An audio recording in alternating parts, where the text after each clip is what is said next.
kababayan, ito po yung epekto ng bagyong Maring at Nando. Yung mga trash bomb halos napunta na po rito sa may Phase 1 Dolomite Sand area. And naririyan din po ang ating mga Stero Rangers ng DNR, MMDA at DPS Team Mandargat na tulong-tulong po sa paglilinis po ngayon sa mga basurang napadpad po dito. Gawa nga po ng lakas ng alon, umagat, bagyong Maring at Nando.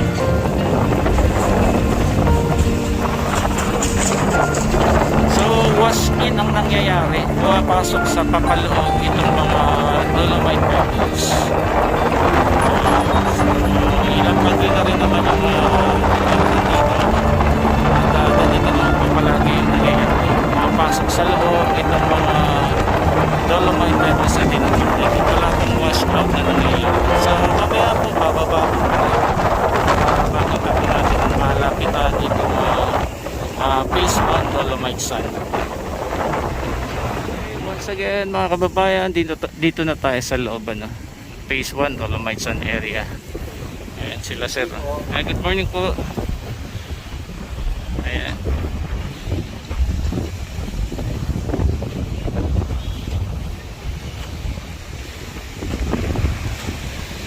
Ayan na po sila. Morning ma'am. Ohayo gozaimashita. Si Ate Evangeline.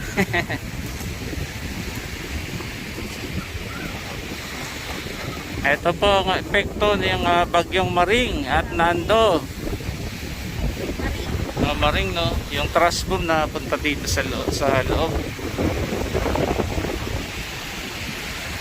Good morning, Mura. Kabayang Mura. Ito po epekto ng bagyong Maring at Nando. Lakas ng hangin. No? Kahapon pa to eh. Kahapon nakawanan natin. Pero andito po ang ating mga Manila Bay Warriors. Hindi po yun nagpapabaya. No? Naglilinis po araw-araw yan. Ngayon in full force sila ngayon dito. Ang dami po nila. Tulong-tulong po sa kukuha ng mga basura ngayon. Gawa nga po ng lakas ng hangin at alon. Bagyong Maring at Nando. So ito yung trash boom. Ayan o. Napadpad na dito.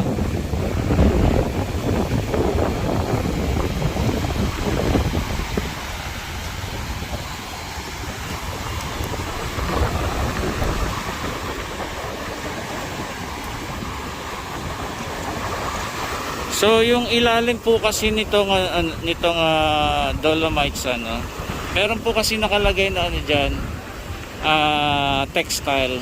Ito po yun.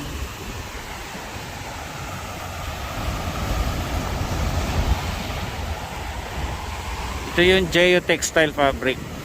Bago kasi sila magtabo ng gray sand tapos Dolomite sand, ay naglalagay sila ng textile. Ngayon medyo pumasok sa loob itong na-push dito papaloob itong mga pebbles.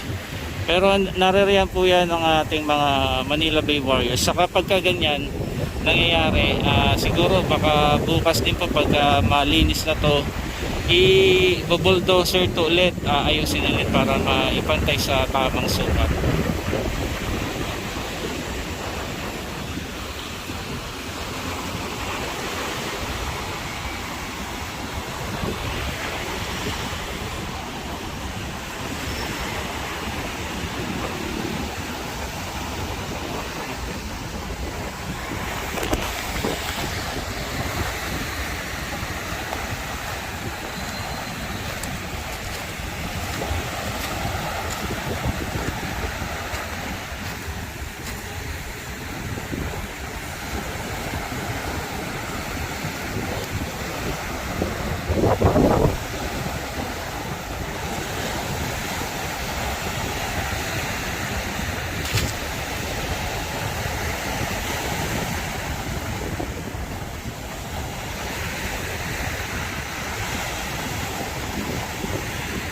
Although hindi naman dito ang sentro ng bagyo, no, pero ganito po yung epekto ngayon ng bagyong Maring at Nando.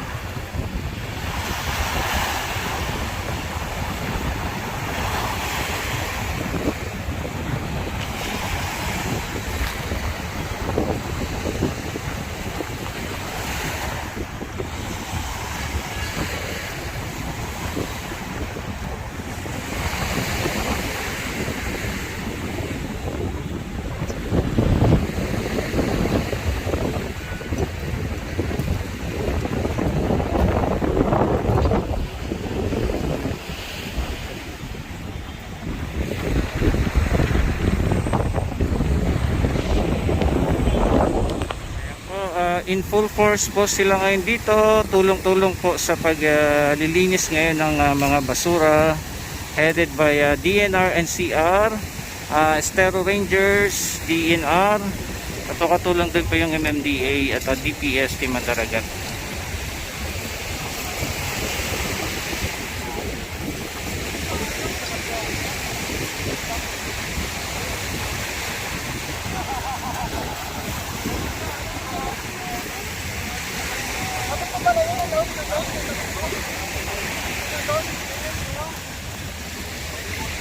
Ayan, ang daming plastic po mga kababayan ko, kaya dapat po talagang magkaroon na po talaga tayo ng disiplina sa pagtatapon po ng ating mga basura. Karamihan, dami pong plastic din. Alam naman po natin na pakatagal niyan bago pira-piraso, no? Ayan po sila ate dito sa may rock garden.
Yung mga trash boom na punta na po rito sa loob, pero ayusin pa rin po nila yan.